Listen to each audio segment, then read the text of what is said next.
Bueno, con todo lo que está sucediendo en México, como que los electores y los ciudadanos en general, como que tenemos que, pues, ponernos las pilas y aprender lo que, pues, no tenemos mucha idea en cuanto a derecho se refiere. Y en este momento, pues, es el tema, estas reformas que se están, pues, ya aprobando. De hecho, creo que ya se aprobaron en el Senado, tanto a la ley de amparo como a la ley de amnistía. Para los que no están muy familiarizados con estas dos reformas, pues ahorita le vamos a preguntar para principiantes nos explique y en qué nos puede afectar a los ciudadanos de a pie.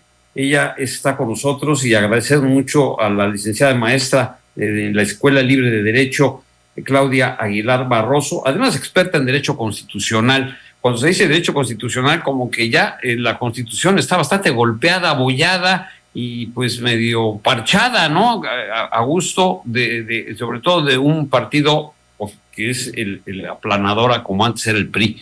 Gracias por estar con nosotros. Buenas tardes allá en la Ciudad de México.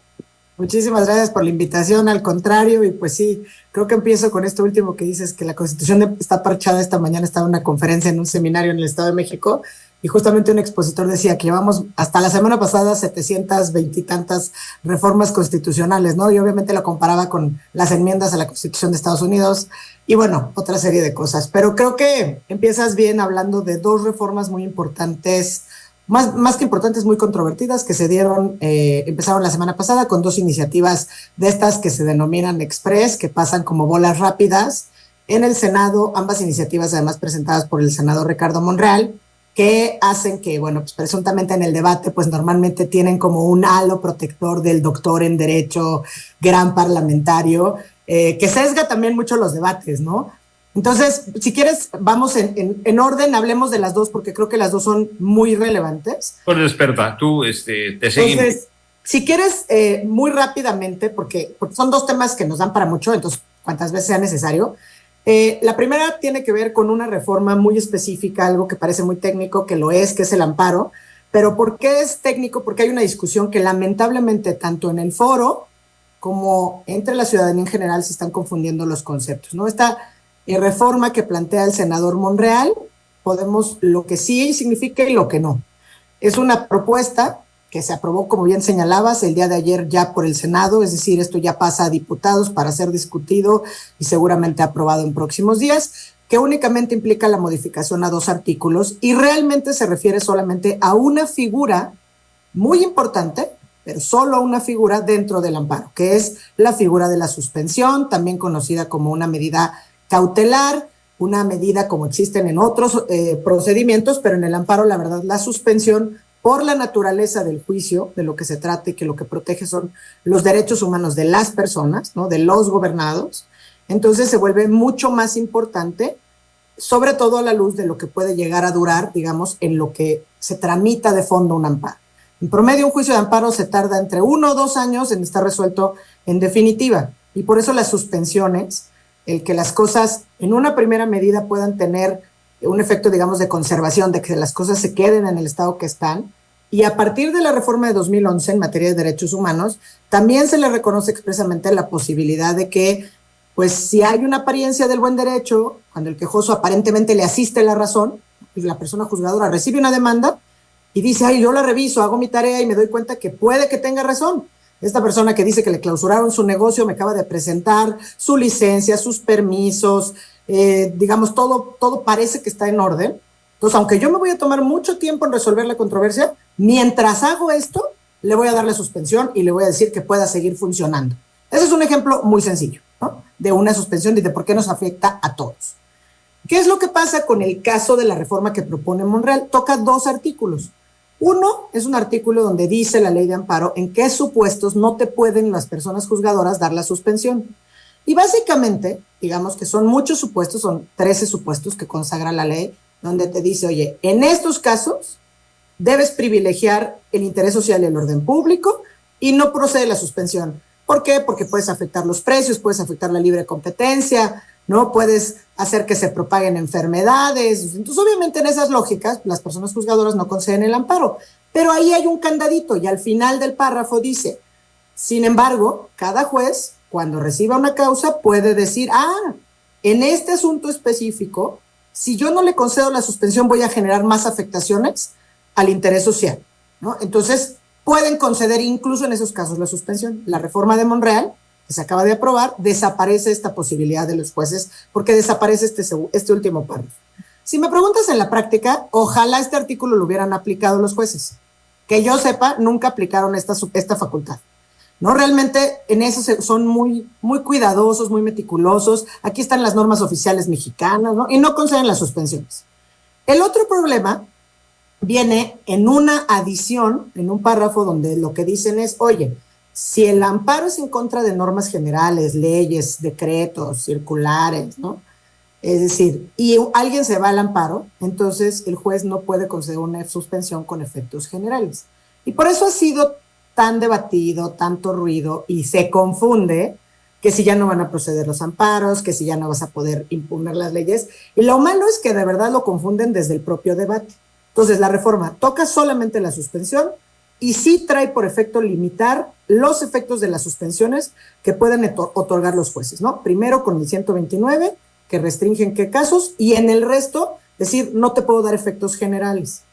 Entonces, ¿por qué es relevante esto? Porque cuando se trata de una norma general, la lógica del amparo es que sí, solamente protege a aquellas personas que acuden a la controversia, y así está hecho desde que los padres fundadores del amparo lo conceptualizaron. Pero ¿qué creen? Los padres fundadores pues no estuvieron al día con la reforma en materia de derechos humanos y tampoco han estado desde que se incorporó el amparo, digamos, colectivo y la protección de estos derechos económicos, sociales, culturales, ambientales, que realmente pues se proyectan sobre una colectividad muy importante. Entonces, ahí es lo que quieren acotar. O sea, para las obras, grandes obras, ¿no? Porque el problema son las grandes obras que ya parece que van a evitar que se amparen, claro, cuando es una colectividad. Claramente, o sea, son las grandes obras, claramente lo que más ha complicado, o sea, y lo que trae el sello es la ley de la industria eléctrica, por ejemplo, ¿no? O sea, en ese caso se concedieron suspensiones con efectos generales, porque además la materia así lo necesitaba, no puedes bajar y cerrar el switch de la energía eléctrica, o sea, es imposible hacerlo, no era una cuestión caprichosa de las personas juzgadoras. Pero lo que es más grave es que esta facultad está en la Constitución.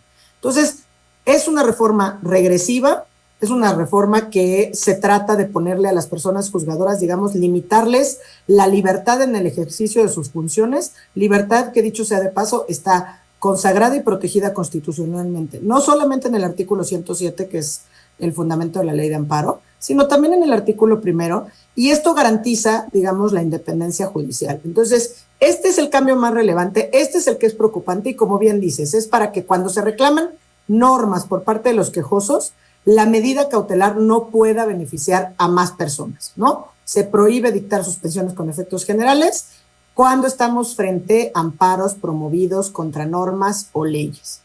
¿Es muy preocupante? Sí, sí es preocupante. ¿Por qué?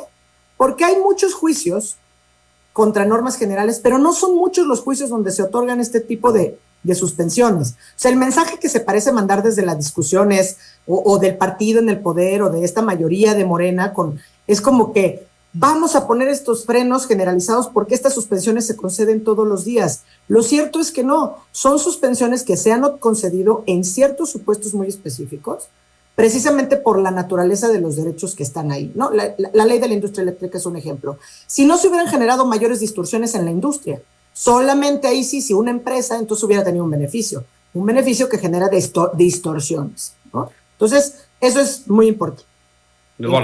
Sí. Y ahorita, gracias, Claudio, lo que mencionabas, efectivamente, me parece que también es regresiva esta reforma porque ya se habían conquistado algunas cosas de esta fórmula Otero, del tema de los efectos generales, y ahora que se está buscando, ¿cuál sería el pronóstico en cuanto a lo que se va a hacer? Porque entiendo que la oposición ya anticipó que iba a impugnar esto, ¿no? Sí, bueno, la verdad me parece que ahora sí que va a haber el colmo o una contradicción, porque seguramente, como dices, ya la oposición dijo, voy a promover una acción de inconstitucionalidad, y entonces vamos a llegar a la Corte y vamos a tener seguramente una suspensión con efectos generales para suspender la entrada en vigor del artículo que pretende prohibir la suspensión con efectos generales. Suena trabalenguas, pero es previsible que eso pase. Lo lamentable de esto, la verdad, es que aparte de lo técnico, es la intención. O sea, la verdad es que el amparo es algo con el que, como dice, ¿no? O sea, que todo el que se queje con justicia tenga un tribunal que lo ampare y lo proteja. No es para proteger a los poderosos, a los ricos, a los conservadores, es a las personas, a las más vulnerables, a todas aquellas que no tienen acceso, para darse cuenta que salió una norma que puede ser, cuando el Padrón Nacional de Usuarios de Telefonía Móvil, por ejemplo, pues en la acción de inconstitucionalidad, pues obviamente nos dan ejemplos a todos nosotros, ¿no? Entonces, limitar el actuar de las personas juzgadoras, de los jueces, afecta a los más vulnerables. Desde luego que afecta pues la independencia. Pero pues ya se aprobó. O sea, y eso es lo que va a pasar. No se ha aprobado porque... Pues puede impugnarse. Porque falta que la apruebe diputados, y ya que se aprueba diputados, entonces se publica, y a partir de la publicación viene la impugnación. 30 días para que se promueva la acción de inconstitucionalidad por parte de la oposición, es decir, 33% de la Cámara de Diputados o 33% de la Cámara de Senadores, que ya anunciaron, como bien señalaba Eduardo hace un instante, que ya anunciaron que la van a promover. Claro. Y lo mismo va a pasar con la amnistía, que es lo mismo va a pasar con la amnistía. Al presidente como si fuera Julio César, ¿no?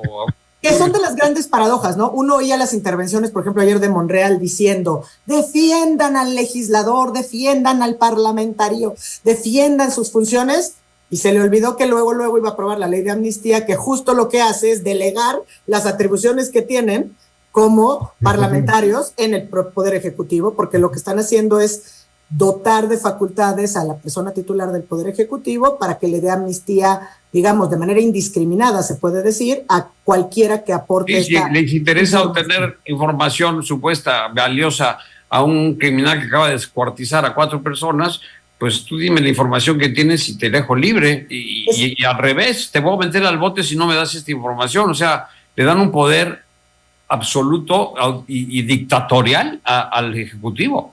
Y un poder con intereses muy perversos, porque justamente es al Ejecutivo nada más, entonces no tiene estos candados, digamos, de quién debe otorgar la amnistía. Y el último año, ¿no? Es información comprobable, ¿no? Para conocer la verdad. Pero ¿quién clasifica? Si se le delega esa facultad al Ejecutivo, él va a clasificar cuál es esa información, cómo se comprueba, y además la clasificación de cuáles son los casos relevantes para el Estado mexicano.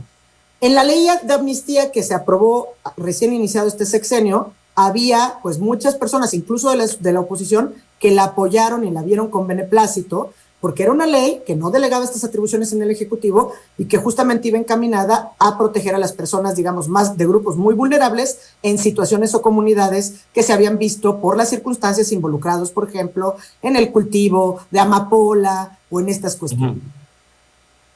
Y hablar, pues sí, ahí está, y sí es muy riesgosa porque ese poder que le daría al presidente, pues es inconmensurable, y como él pues dice que tiene autoridad moral, pues ya nos pasamos todos a... No, y el tema finalmente, el tema de la temporalidad, ¿no? El tema del último año, ¿no? Que se está como que acortando esa parte también. Se lo deja todo a Claudia. Sí. En fin.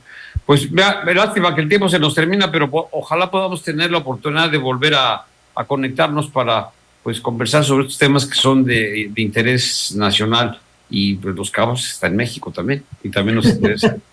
Quedó a sus órdenes, y la verdad es que sí, el tiempo, como lo dicen, es bien importante porque esto hay que seguir. Hablar, pues muchas gracias, Claudia. A la maestra Claudia Aguilar Barroso, es maestra en la Escuela Libre de Derecho y experta en Derecho Constitucional. Esperamos que sea la primera de varias intervenciones aquí con nosotros. Gracias, Claudia, que te vaya muy bien. Que tengan buena tarde, hasta luego, gracias.